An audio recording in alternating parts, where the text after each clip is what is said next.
Bismillah ar-Rahman ar-Rahim. Assalamu alaikum wa rahmatullahi wa barakatuh. Once again, as we get into the second half of this evening's edition of In Conversation with myself, Inayat Wadi. And once again, as we have been doing throughout the last 18 months or so, we will continue our focus on Palestine. Our focus will continue on Gaza as well. And as relentless as this genocide has been, as relentless as this bombing and this killing and this murder and this brutality that has been unfolding, the assault on the people, the innocent people of Gaza is concerned, we as Salam Media has taken this conscious decision to be relentless as well as independent media, as media that supports humanitarian journalism, to still continue being the voice of the people of Palestine, to be continuing the voice for the voiceless. And we are seeing once again horrific images that are starting to emerge. And once again, the killing of medics and journalists, an ambulance that is actually buried by bulldozers as well, ambulance workers, and once again, the medic deaths, again, the latest in Israel's long history of not only changing its narrative, but a clear indication of what the true intentions of this murderous Zionist entity is. And again, we've seen journalists being targeted, killed, burnt alive as well. And all of that we will be unpacking this evening with my panel of guests this evening. We've got Dr. Ayesha Jacub, who is a GP, a member of Healthcare Workers for Palestine. We've got Nebal Farsakh, who is the spokesperson for Palestine Red Cross Society, and Linah Abu Jaradeh, joining us out of Jordan, a Palestinian teacher, an activist, and also a filmmaker. So we await our panelists to appear on screen. I see Dr. Ayesha and Nebal already on screen. Dr. Ayesha, assalamu alaikum wa rahmatullahi wa barakatuh, and welcome. Walaikum assalam. And also to you, Nebal, assalamu alaikum to you. Your time much appreciated. Welcome to the show as well. Walaikum assalam. Thanks for having me. Yes, Dr. Ayesha, I know you and I had a discussion not very long in the month of Ramadan, and once again, focusing on how this genocide is unfolding, becoming a lot more brutal by the day as well. And during the month of Ramadan, there was no respite at all. And today we want to focus on two issues: the killing of medics and journalists in Gaza as well.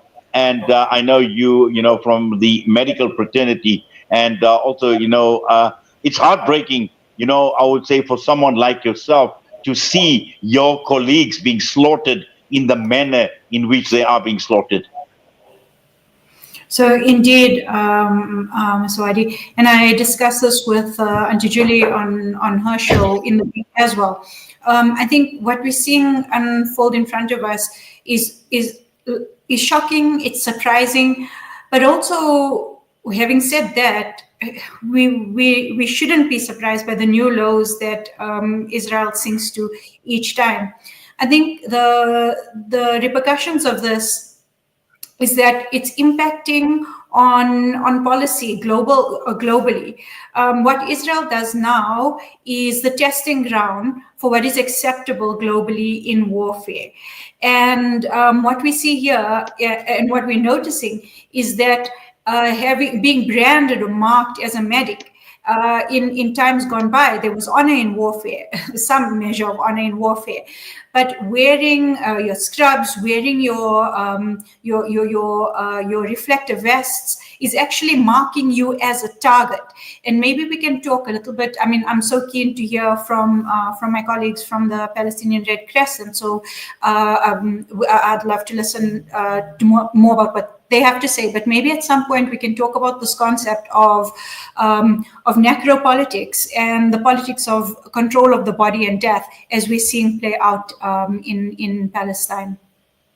Yes, I think you've obviously added a very important dimension to the discussion. We certainly will visit Dr. Ayesha, but let's just talk to our guest from the Palestinian Red Crescent. Let's talk to Nebal. Nebal, it is clear that when one looks at the statistics, horrific statistics in terms of people who are there to save lives, we're talking about aid workers, that have been killed in Gaza. We're talking about staff from UNRWA. We're talking about Palestine Red Crescent Society staff members that have been killed as well. And just looking at the organization in itself, and in terms of the massacre, the Red Crescent massacre, where we see that even to an extent, some are saying that Palestinians are being betrayed in a world that is ruled by outlaws. Good evening, everyone. Was one of the most tragic attacks that we witness, and it is not the first one. As since the beginning of the war in Gaza, Israel has been systematically targeting the Palestine Red Crescent team members while we are performing our humanitarian duties. I have lost 27 PRCS volunteers and staff who were killed while wearing the Red Crescent emblem in the Gaza Strip. And what we saw in the video that was documented by our colleague Rifat, it's just so horrific. The video came to confirm what we have been saying since day one. Our colleagues were clearly marked, visibly identifiable as medics driving ambulances with flashing emergency lights and heading to evacuate the wounded. What we saw was not a tragic mistake, it was a deliberate targeting. The footage, like documented by Rifat, shows the moment our team came under direct fire despite following all humanitarian protocols. For us, it's not just like a video, it's heartbreaking final moments of our brave medics and a horrific reminder that wearing the Red Crescent emblem no longer guarantees protection. Well, certainly, and the one would say the same for journalists as well. Dr. Ayesha, wearing a press vest is no longer a guarantee for protection. But again, coming to what how the medics feel at this point in time, and with this Red Crescent massacre that had taken place, cold-blooded in each and every way. Because we were talking about civil defense, first responders responding to an emergency, and they have killed. But again, we've seen this has elicited no condemnation from major powers. This is actually an age of lawlessness, and again, sending another statement, another powerful statement to the world to wake up, because once again, this is a brazen crime against humanity, which is fast becoming a norm with this genocide in Gaza. So what we're also talking about is these voices of condemnation, right?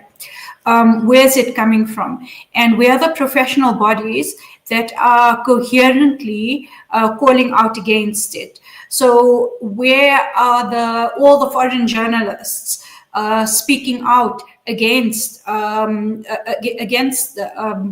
the massacre of their colleagues? Where are the international medical bodies who are speaking out against this targeted killing of healthcare workers? And this is where the disappointment lies, is that we're seeing how this case in Gaza has really taken the veneer of civility of the Western world. We see that there's a clear distinction in terms of whose lives matter. And this distinction, again, goes along the lines of coloniality and colonial lines. Here you have an occupied people, and the colonialist does not see them as human enough to be worthy of life in itself. So we'll ask again, where are the professional bodies? I know in South Africa, we do have our colleagues who are speaking out. We have colleagues in Ireland and across the world. But it's a time to interrogate where academically, where are those powerful, hard-hitting journal articles that's condemning this kind of targeting of healthcare workers? But mark my words that our silence, well, not our silence, but the general silence, is going to come back it's going to turn on people, because what we're allowing here is going to be the modus operandi going forward. Well, certainly, and also I think one cannot keep quiet, Dr. Aisha, and also to Nibal. Just looking at it from your perspective as a spokesperson for the Palestinian Red Crescent Society, and we've also seen the International Committee of the Red Cross, the ICRC, that played such a huge role even at the time when the captives were being handed over, were being released as well. And we've seen, they express their outrage and all of that as well. But again, once again, as the Palestinian Red Crescent Society, it appears at this point in time that you are left alone without any help, without any support. And as Dr. Aisha mentioned, where is that international condemnation coming, even from the medical fraternity right across the entire world?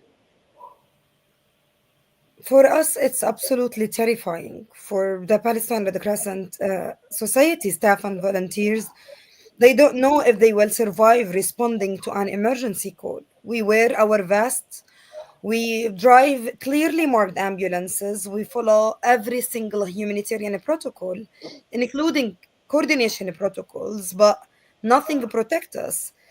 The video itself, as I said, it showed that Israel continues systematically targeting medical personnel and the humanitarians using the same justification and the same claim. And this time we are very glad that there is this video that show the truth and deny the claims by the Israeli authorities that the Palestine Red Crescent ambulances were driving without flashlights. What happened? It wasn't at all a mistake, nor it was an individual error. It was a series of deliberate attacks, started with attacks at one of our ambulances that was heading towards evacuating wounded people after a home was bombed. This ambulance came under heavy gunfire, which has resulted to the injuries of both colleagues who were in the front of the ambulance. But gladly, one of our volunteers, the third medic, was at the back of the ambulance. He took shelter, lying on the ground, so he is the only survivor now. So this colleague, Munder Abed, told us how the ambulance came under heavy gunfire after it was dispatched from the EMS center going towards the incident where the home was bombed. And then Israeli forces opened the ambulance, took him out of the ambulance, assaulted him, and then released him later. So after this ambulance was attacked, we actually lost connection with it. We didn't tell what happened to them. And then after at least 1 hour, we sent two ambulances. First, one ambulance went back to check on them, and then another two support ambulances were dispatched. And it turns out that the convoy of ambulances that also the civil defense team joined, it came under heavy gunfire. After they reached the target ambulance, they tried to go out of their ambulances, heading towards our colleagues injured colleagues in order to save them, and then a very heavy gunfire. It is hysterical. It wasn't one shot, a series of continuous gunshots, which has resulted to the killing of 8 of my colleagues and 6 civil defense member. Later, also the backup ambulance, which came from different routes, it turns out it came also under heavy gunfire. So you're talking about 3 separate attacks, all of them for ambulances, which has the very clearly marked Red Crescent emblem, and our colleagues, as I said, were wearing their uniforms. And this is why we continue to call for the international community that we have been calling for more than 17 months. We need the international community to ensure aid workers and healthcare staff and civilians are protected. There needs to be accountability. Wearing the Red Crescent emblem should mean our staff and volunteers are protected. Unfortunately, they are not, and we need this to be stopped. The international community cannot stay silent any longer. We are asking for international humanitarian law to be upheld.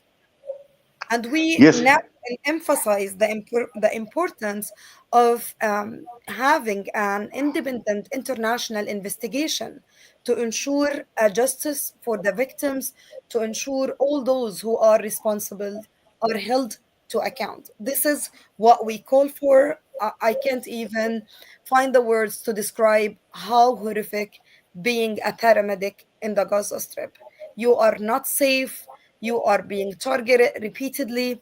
Every day, my colleagues go out to work or respond to an emergency call. They don't know if they are going back alive, if they are going to see their families again, working under such very horrific conditions, and knowing that these attacks will continue because there is no accountability.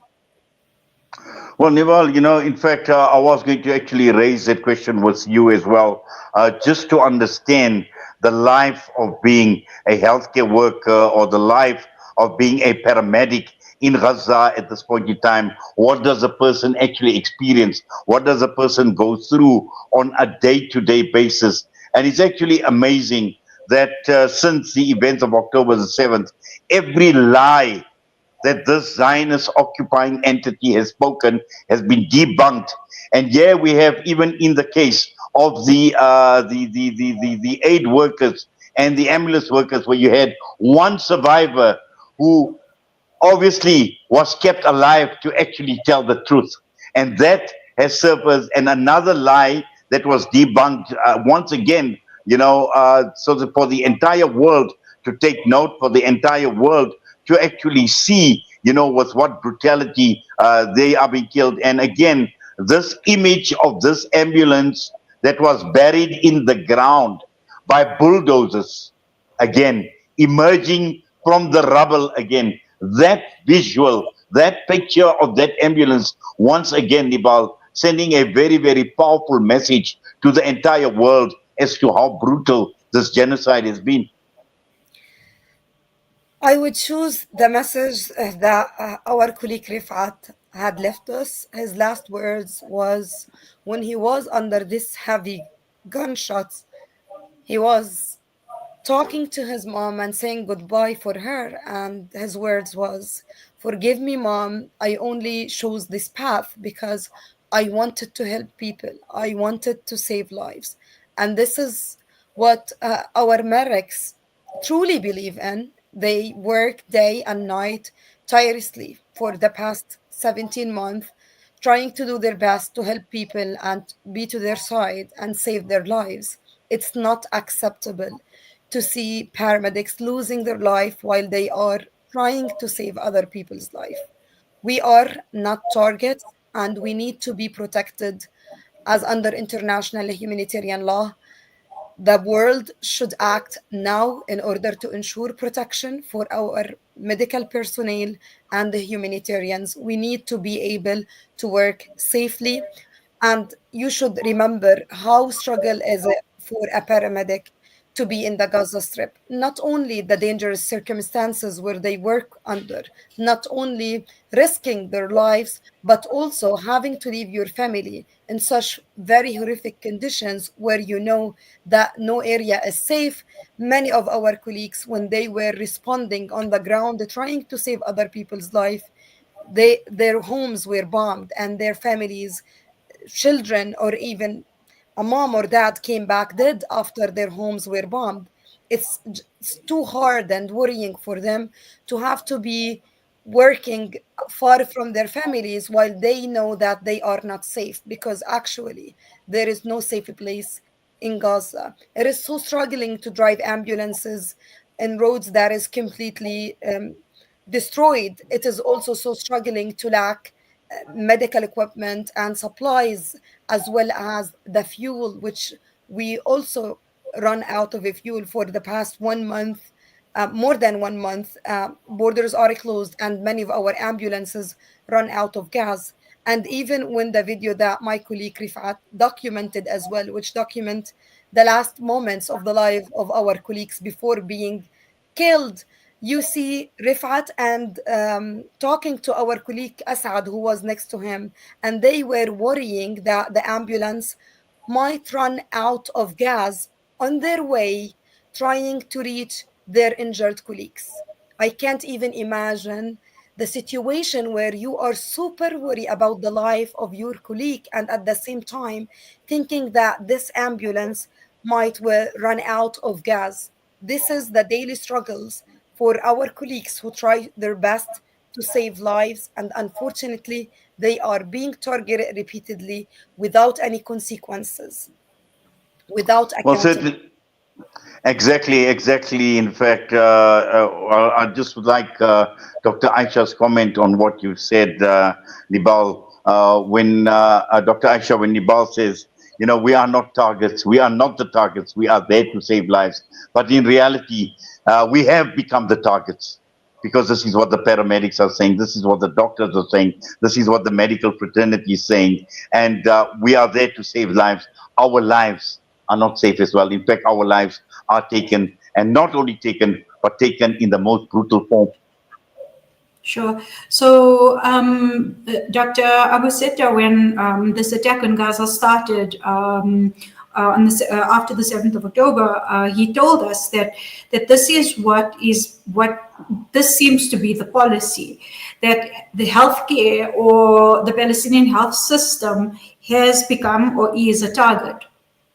And it's one of those avenues where life is targeted, right? You target healthcare, you target the inflow of basic goods and services that are needed for survival. It's not a secret anymore. Even it's clear for anyone to see what the intent behind all this is. But I think what our colleague is telling us about accountability is essential. We can't have a case where the Israeli military is conducting an internal investigation and finding that they made a mistake or two here or there. It's unacceptable as an international community. We remember during the apartheid era, the South African Medical Association was forced to resign from the World Medical Association because of the ethics that the South African medical fraternity was engaged in with regards to especially the death of Dr. Steve Biko. And if there is any incident that should raise enough around irritation or anger around the world, it's this incident. And I think as an international community of medics, we need to take this to the World Medical Association.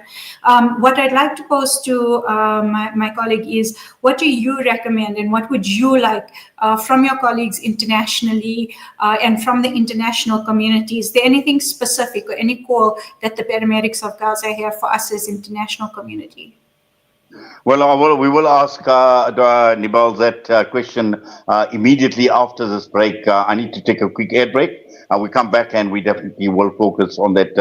Thanks for that, Dr. Ayesha. But right now, let's go for an air break. Our brothers and sisters in Palestine are enduring unimaginable hardships.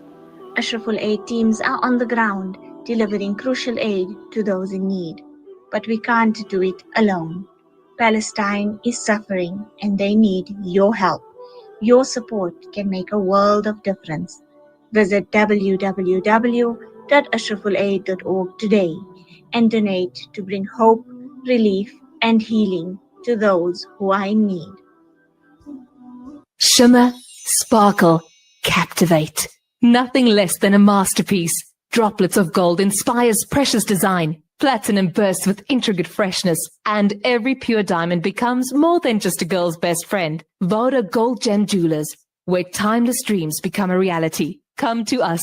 We tailor-make designer gold, platinum, and diamond jewelry. Trade in or remodel your old gold. Clad yourself with classy name-branded watches. We offer insurance valuation and freezer card calculation. Visit us at 534 Ridge Road, Overport, or call 031 208 9142. Voda Gold Gem Jewelers, manufacturers of fine gold and diamond jewelry.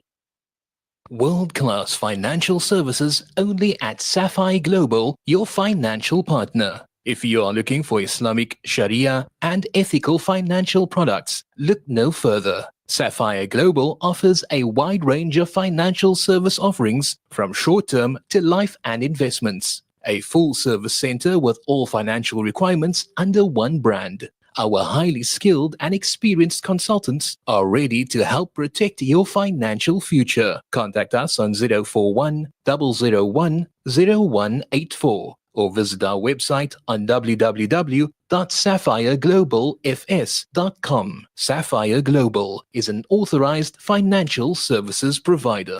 When you give water, you're reaching out to drought-affected areas, bringing them to life. Fresh water to drink, to clean, and to grow. That's the power of water. Donate now to Islamic Relief. Hey Gulam. Yeah? Did I return your lawnmower last month? No, bhai, you didn't. Oh no. Now what'll I do? I wanted to borrow it again, man. With Rendry Jewelers, you won't have to borrow or lend because the prices are so well trimmed on all gold and diamond jewelry. Alternatively, we could remake your old jewelry into a brilliant new design. Visit Rendry Jewelers at 151 Stevens Lamini Road, Musgrave, Durban. Rendry Jewelers, the family name you can trust. Searching for elite local and international investment and advisory services from an award-winning firm? Look no further than the Belmont Mayer Group, your gateway to unparalleled investment and wealth management. At Belmont Mayer, we believe in the art of wealth creation, a meticulous process fueled by our unwavering commitment to excellence. With a focus on providing elite alternative investments and quality advice, we also pride ourselves on maximizing value for our esteemed investors, as seen through our consistent outperformance. Your financial success is our top priority. Join us at Belmont Mayer and experience the difference firsthand. Ready to embark on a journey of greatness? Contact us today. Reach out to the Belmont Mayer Group on 078 786 1698. Call or WhatsApp or email us at info@belmontmayer.com. Elevate your financial future with Belmont Mayer, where every detail matters. Send food and send kindness to those who have lost their homes and have been plunged into poverty. For those who are a meal away from starvation, a food parcel means an entire family can eat this Ramadan. That's the power of food. Donate now to Islamic Relief. You know, it's a wonder how kids get anything done these days. With all the distractions, when do they even get time to study? As a mother, all I can really do is make sure they have all they need to perform at their best. That's why I choose to include Sunfoil, triple refined pure sunflower oil with every meal I make. Naturally cholesterol-free and approved by the Heart and Stroke Foundation as part of a balanced eating plan. So whether I'm cooking, frying or baking, I know every dish will be a wholesome one. Sunfoil, now we're cooking. When the perfect blend of stylish decor, exquisite halal cuisine, and warm hospitality come together, it could only mean Al Bayt Lodge, your true home away from home. Al Bayt is the ideal heaven for families, business people, and tourists with its 4-star family rooms and other luxurious facilities. Conveniently situated close to Port Elizabeth Airport, the beach, and other amenities, your stay will be truly unforgettable, as you'll be taking home lasting memories of the warm hospitality, the serenity and tranquility that Al Bayt has to offer. For reservations, call 041 583 6415 or visit www.albaytlodge.co.za. Listen to something fresh. Listen to Salam Media. Well, we continue with our edition of In Conversation with myself, Inayat Wadi. For the next half an hour, we will continue focusing on the genocide in Gaza, targeting of media and of medics and journalists. And we are in conversation with Dr. Ayesha Jacub, with Nebal, Farsakh, and I'm led to believe that Linah Abu Jaradeh will be joining us very, very shortly as well. And just to continue, Nebal, and just before we went on the break, Dr. Ayesha actually raised the question of your plight at this point in time, but also in terms of what can the international community do? What can you, what are you expecting from people across the world, particularly with the medical community? And I would also add to that, Dr. Ayesha, like-minded people, people like yourselves, people that represent the healthcare workers for Palestine in our country, and I'm sure that there are many, many organizations like these right across the entire world. We've heard of many foreign doctors going into Gaza, serving in the medical space as well. And just to understand, Nebal, in terms of your expectations, but more importantly, what do you really want people to do to make it easy, number one, but also to continue raising awareness?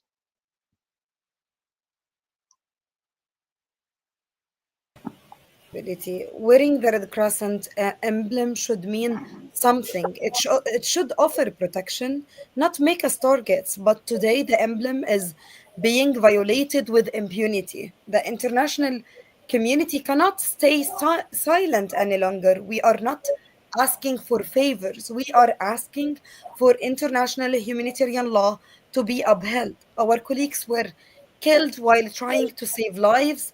If the world cannot protect those who are trying to protect others, then what hope is left for us? Certainly, Nebal. Dr. Ayesha? Yes, now I think, obviously, at this point in time, we are talking about medics only. But just 2 days ago, we learned again another journalist that was targeted, who was killed, was actually burnt alive, actually. And once again, each story more brutal than the other. And we've seen many more that were actually wounded as far as the strike is concerned.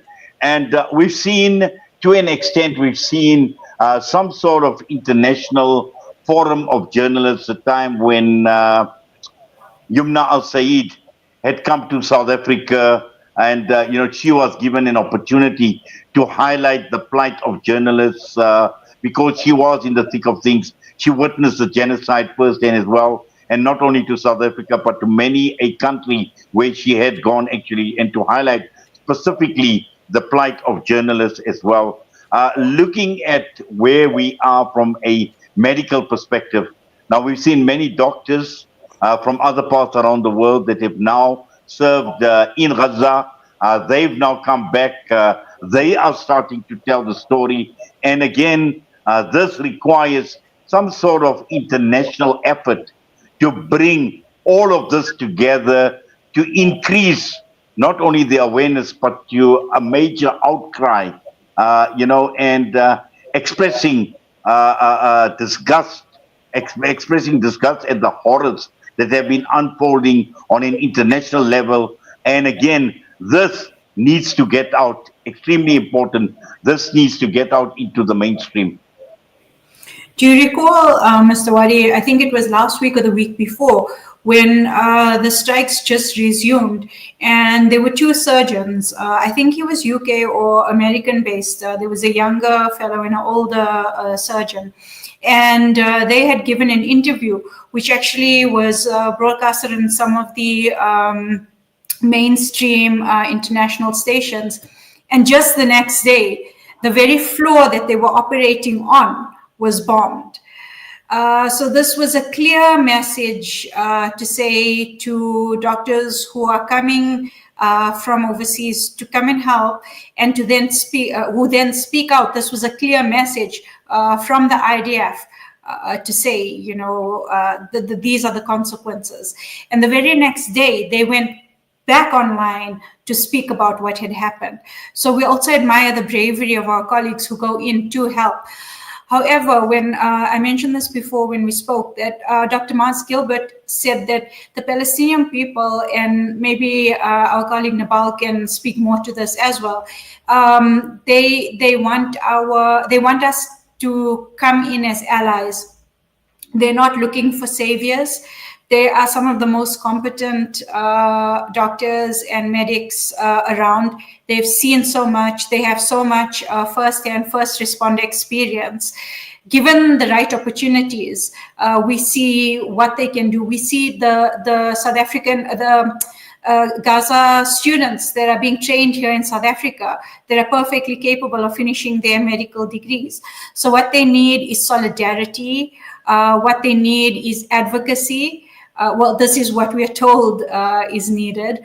But you have that from us as much as we can give, Nebal.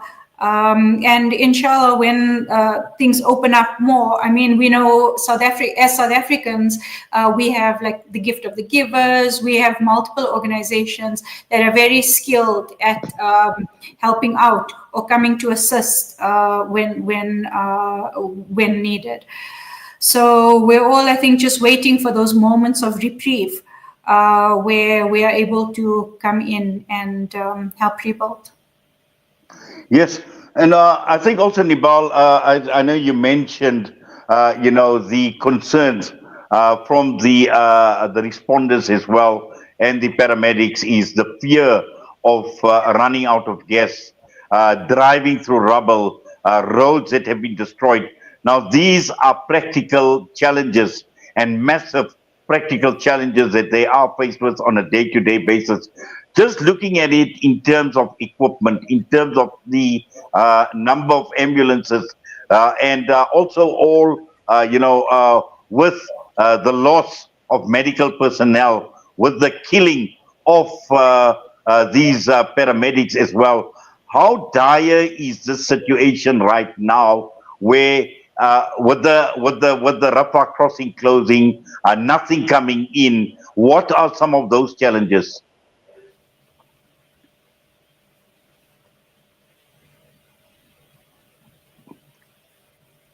So basically, is beyond dire, beyond catastrophic.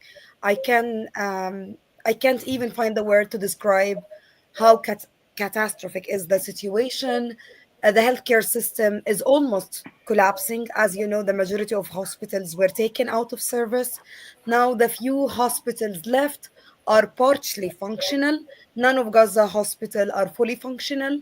Those hospitals are struggling every day in order to be able to provide healthcare services for hundreds of wounded every single day. Hospitals lacking access and suffering from the extreme shortages of medications and medical supplies. Many primary medications are not available, including painkillers, antibiotics, anesthesia, and other necessities for the healthcare system. And this means, as a patient, many patients, they don't even have the treatment they need. It's impossible to talk about quality healthcare system when hospitals are busy trying to save the lives of those who are wounded because of the bombardments. They don't have the capacity to treat patients with kidney dialysis or cancer patients or whatsoever. And you're talking about thousands of cases of people who need to be evacuated to receive treatment outside of Gaza, as there is no treatment for them inside the Gaza Strip. To be honest, many cases, patients who have regular illness, which could be treated very easily, they passed away because of the lack of the treatment and how the situation is in terms of the healthcare system. And talking about the closure of borders, that means also at the humanitarian level, people are still starving. Um, every single day, it's just a struggle for every Palestinian, including medical personnel, to obtain food, clean water, even shelter. As you know, evacuation orders never stopped, and people were forced to flee multiple times, five, six, seven times. They evacuated from the north to the south, then from south to the north, and then again now they had to leave the north and other areas. So just unimaginable. This continuous feeling of struggling every single day for basic necessities. Besides that, there is no safe places for you and the lack of shelter as well. Even our paramedics who were killed during the horrific attacks 2 weeks ago, all of them, they live in tents and they struggle and face they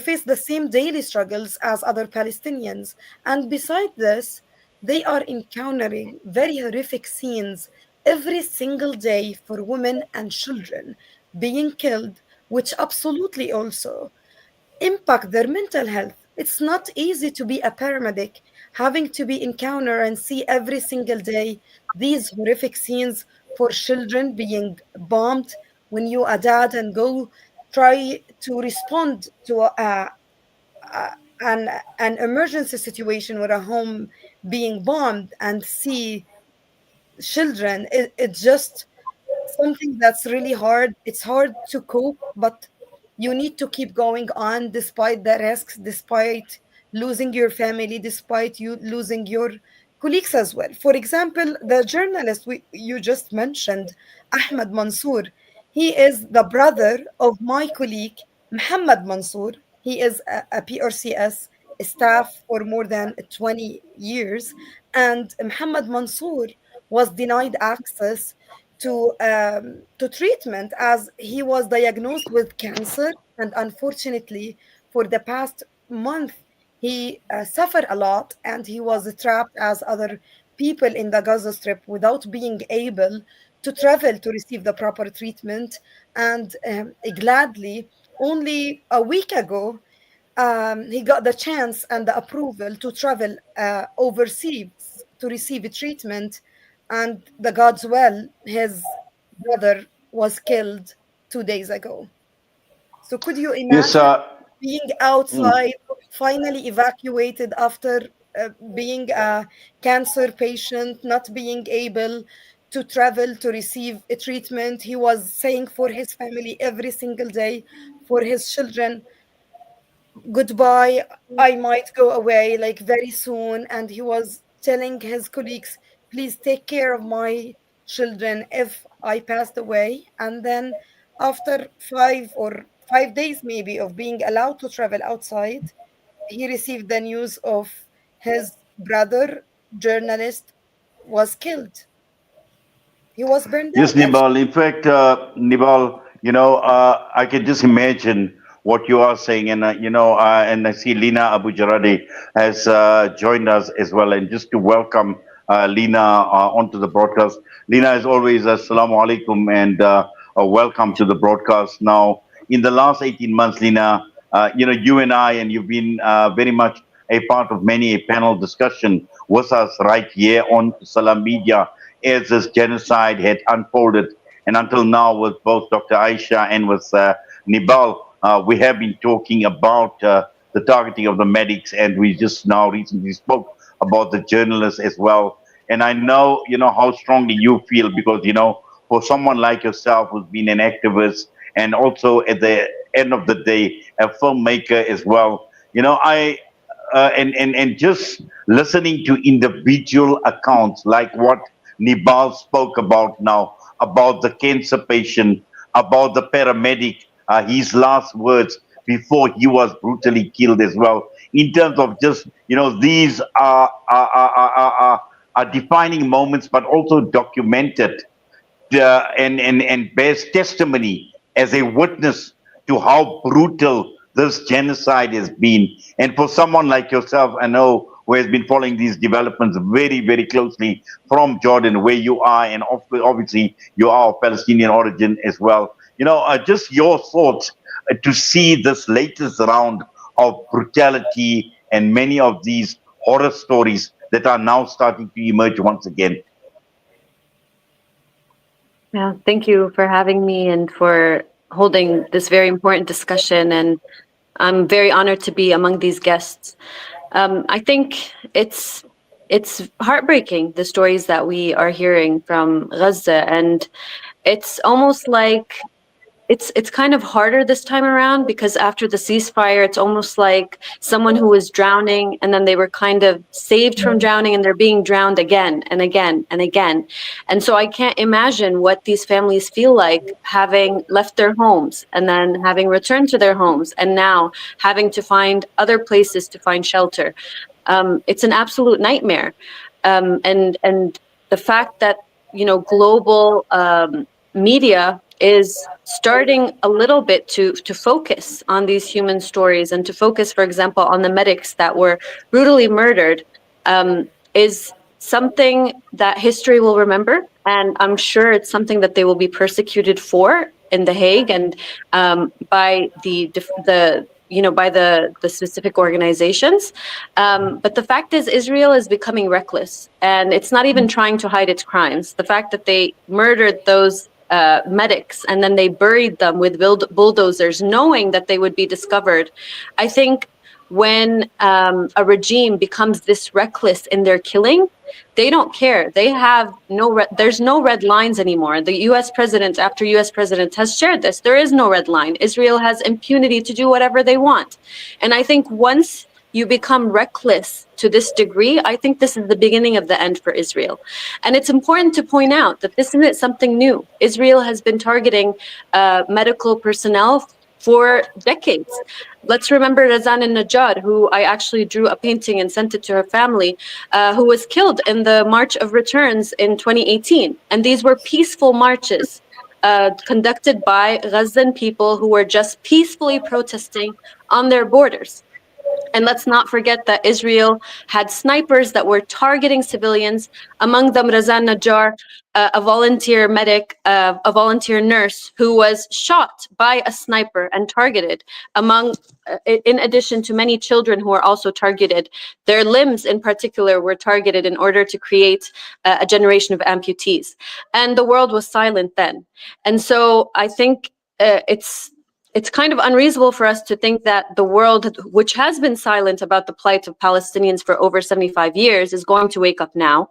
But I think the difference is that the people, not the governments, are waking up and are demanding Palestinian rights. And I think that's the one thing that's going to create the shift in this entire balance. Yes, Linah, thanks for that. Dr. Ayesha, just your comment for, Linah is talking about, there are no red lines, and the recklessness within which the Zionist entity is actually operating, and there are no red lines because at this point in time, there is no retribution. And I think this is where Linah is actually coming from, where Linah is saying that the world has woken up, perhaps not the governments, but the people have. And what is absolutely important and what is absolutely critical at this point in time is there is still hope. With all the outcry from right across the entire world, this is actually going to be a step, and is going to move very, very fast towards the end of Israel, which Linah actually speaks for, or the beginning of the end of Israel, because history has proven time and time again that nothing will last forever, and this brutal occupation of Palestine will not last. So historian Ian Pape does mention that the way Israel's behaving is a sign of the way regimes behave towards the end, when it's unraveling. Unfortunately, some of the most vicious and violent activity happens during that time. We look at the apartheid regime. When the apartheid regime was collapsing, we think of the violence on the streets in the 1980s, how it escalated. But what he did mention was that we can't assume timelines. And what he also said was that because of the pace of things we see with social media, with the way global politics is unfolding, because of the pace of things, we also can't take a page out of previous history books. So it's an unprecedented time, but the writing is on the wall. It's unfortunate that we have to be a witness to these atrocities. And what was mentioned was that the popular media, or not popular media, but mainstream media is picking up on these stories. Yes, they are. But when we look at the type of headlines that are put forward, if they want to mention these stories, it would be it would reflect poorly on them. But when they put forward these stories, the headlines that are put forward are very watered down, very misleading.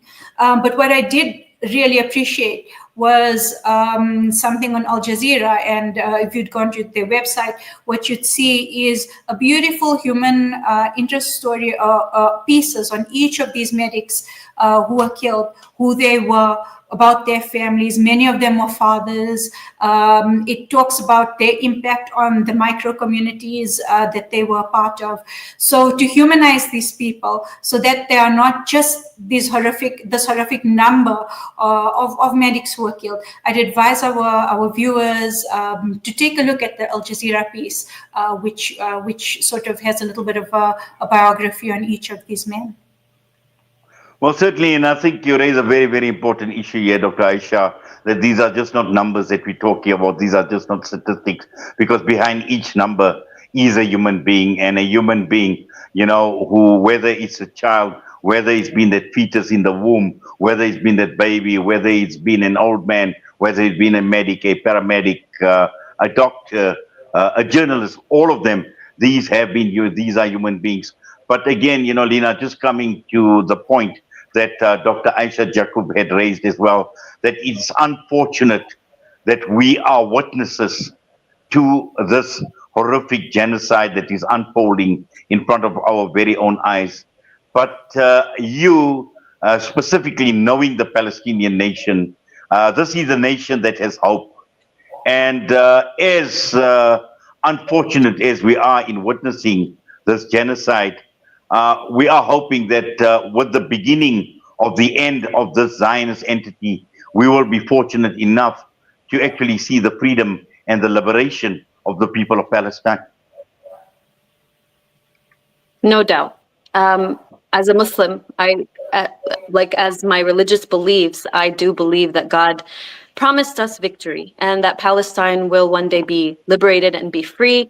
But even as Dr. Ayesha was mentioning, that this is the end of a regime, and it becomes more barbaric towards the end. And I do believe that God has given us Netanyahu and given us Trump as a way to kind of speed up that process, because they're reckless, because they're arrogant, because they have nothing that will stop them in their barbarity and their racism and their cruelty.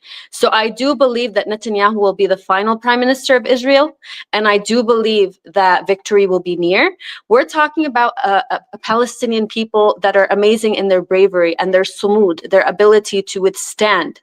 We're talking about the people who instigated the longest strike against a colonial power in 1936, even before the creation of Israel. Palestinians have always been opposing colonialism and opposing injustice. And when you look at some of the stories from Gaza, the patience and the bravery of medics, of healthcare workers who are trying to get people from under the rubble. Just yesterday, I saw a video of one worker who risked his life. He knew that they were going to bomb the area, was unable to remove the Palestinian injured from underneath the rubble, and still he went back to free him from the rubble. And so these are people who believe in God. They believe that they are on the right side, and they believe that victory will come, even if it's not in their lifetime, even if they're martyrs for this amazing cause. They do believe that one day it will come. And Ahmed Yassin mentioned in 2027, this will be before 80 years of the creation of Israel. And even Israeli Zionists themselves are afraid of, this 8-decade curse, as they call it. And so I think we are seeing a shift. Never before has world opinion been this horrible in terms of regarding Israel as an entity that's committing genocide. People are actually using the word genocide to talk about what Israel is doing, which is something that's unprecedented before. Even Americans in polls the majority are against Israel and what they're doing, and this is something new. In the UK, just today or yesterday, I believe, they filed a case to remove Hamas from terror organizations in order to legitimize Palestinians' resistance. This has never been the case before, and I think once the moment comes for Palestinians to be victorious and for the dismantlement of Israel as it is today, the world won't be able to say anything, because they've seen the barbarity and they've seen what it means to be Palestinians under this regime and what it means for them to gain their freedom. And so, of course, there's always hope. Well, certainly, Linah. And also, I think, while you are talking of hope, I just to understand, and, you mentioned Sheikh Ahmed Yassin, the 80-year curse. You spoke about 2027, and on one of my panel discussions, I think which you were part of with Professor Nidal Sakar, and he mentioned 2028, and he told me, he says, please get your tickets ready for 2028. We're going to be meeting in the Ramadan of 2028, inshallah, in Masjid al-Aqsa, and this is how positive it has been. Just looking at it, from yourself, people within your circles, because Jordan, obviously, massive, huge population of Palestinian. What sort of discussions are taking place as, you see things unfolding in Gaza right now? Yeah, so as you know, Jordan actually has maybe over 50% of the population is of Palestinian origin. And so there's a huge place for this cause in Jordan, in every Jordanian's heart. But it's interesting to see that I think Gaza will be the liberator of not just Palestine, but I think it will also be an awakening for the entire Middle East. Because what you see is that there's really an opposition from higher powers in order to kind of turn off this fire or put out this fire of awareness among the people. So in Jordan, we have many protests, and it seems like there's some forces that are trying to demonize even protests, which is the least thing we can do for Gaza. Those who go out and protest are being demonized as people trying to ruin the country or trying to shake up the system, things like that. Even in Egypt, we saw that there were protesters that were protesting on the Rafah border, on the Rafah crossing. What happened then? The media also shared videos of Egyptians dancing on the borders that were old during the ceasefire in order to kind of diminish what the Egyptian people are doing now. And so there's a huge opposition that's happening for people who are pro-Palestine in these different countries in the Middle East. But if Palestine's going to be liberated, I believe that the areas surrounding it need to have a moment of awareness where we also need to be liberated and stop working for Western interests. Certainly. And Dr. Ayesha, I see obviously we are running slightly over time. Before we get Linah to give her final thoughts, I'd just like some final thoughts from you.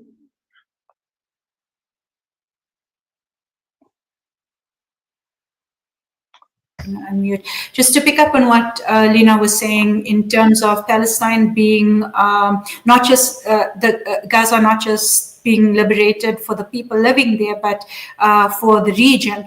I would go on to say in all of us who have the Palestinian cause in our heart, the liberation of Palestine is going to mean a lot for all of us. I think it's going to mean a lot for people who have been colonized historically and who still bear the brunt of the colonial legacy. I think it is also shining a spotlight, or it's a microcosm for what sustained resistance can achieve. So I think that the people of Gaza, as much as we are watching by with sympathy, a bit of empathy, I think what we are gaining from them and what we stand to gain from them is much more than we can imagine. Certainly, Jazakallah, shukran for that. Linah, I'm going to leave you with final thoughts. Yeah, just picking up on that, I believe that if what we have witnessed from the Gaza genocide over the past year and a half hasn't changed us, then there's something fundamentally wrong with us.